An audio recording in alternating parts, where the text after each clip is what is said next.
Okay, so good day. So this video, I will be discussing about the HTML introduction. But before I will start about HTML, I'd like to take a review first about a, a brief background on computers. So, kaya ang HTML is will be run, no? Ang atong buhaton ani nga subject is websites, web applications. It will be accessed using web browsers. So I'd like to take a review first, or what you a background, no? Just a small background, no, about the computers. So computers, when you say computer, it consists of two major parts, no? Uh, Hardware and software. Mo gina siya.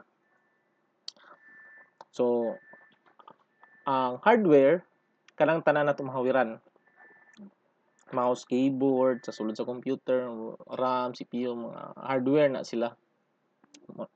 Ang software is kanang tanan naka-install sa computer. Okay? Nasa sulod. No? So muna kung technician ka sa computer, you need to consider the hardware and the software, no? Kung hinay mo computer, not all the time software, not all the time software po, not all the time hardware po, no? Kana gid sila duha ang i-check dapat. Okay? So hardware and software. So when you say pod software, software itself is a very broad, no, or very wide nga discussion. Okay, when you say software, it consists of two major types pod na atay gitawag nga application software and then the system software. Ang system software is muna siya ang mga example na is mo ng operating system. Muna siyang system software. Muna siya ang gadala sa imong hardware o sa users. Muna siya ang bridge, no? The way nga naka-communicate sa atong hardware. Siya ang mo interpret, no? Ay siya ang murag way para mapadali.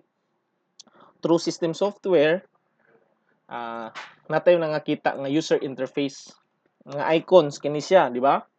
Imagine na lang ang Google Chrome, mailhan na nato siya bisag dili basahon through icons, no? Ang Facebook, mailhan na nato through silang icons, no? Ayan na siya. Ang application software po is mauna siya ang ga-compose sa system software. Mauna siya ang naka-install sa system software. Parehani nila. Application software na sila tanan. Okay? So, when we relate it to mobile, naga po na siya system software, no? Mga iOS kung one, na Apple kung Android, kung Samsung, mga Android, di ba? Nga system software. So, kanang mga naka-install nila muna sa mga application software. Okay? So, naa po yung mga application software nga naka-built-in na siya sa operating system such as Internet Explorer, no? Notepad. Kana sila mga naka-built-in na sila, mura magpakapin, free na siya sa uh, operating system or system software. So ang the main difference nila is ang system software mag-manage na sa imong computer, siya ang ga-manage. Okay? Yung software, sa imong hardware, no, management na siya. Ang application software, ang trabaho po na is perform specific task. So example, Notepad. Ang Notepad is ang application software na siya para maka-edit ka og text editor siya, no? Ang Internet Explorer, application software or kana siyang software nga gamiton kung mag-access pud ka og internet, mag-browse ka sa internet. Okay? Winamp, say purpose para mag-play music. Okay. Photoshop para mag-edit og image, pictures. VLC para mag-play kag video. So, basically ang application software to perform a specific task. Okay? And then the system software is the one who manages the computer, manages the hardware. Okay? So, our subject is HTML.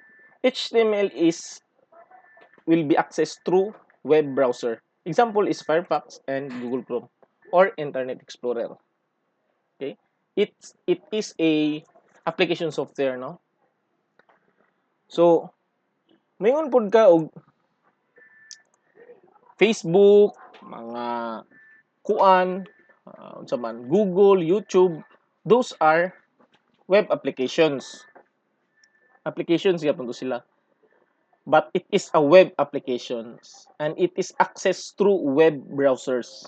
Ang web browser is a application software na siya nga gamiton para maka-access ta sa mga web applications. So in this subject, since it is about HTML, we are creating web applications or websites.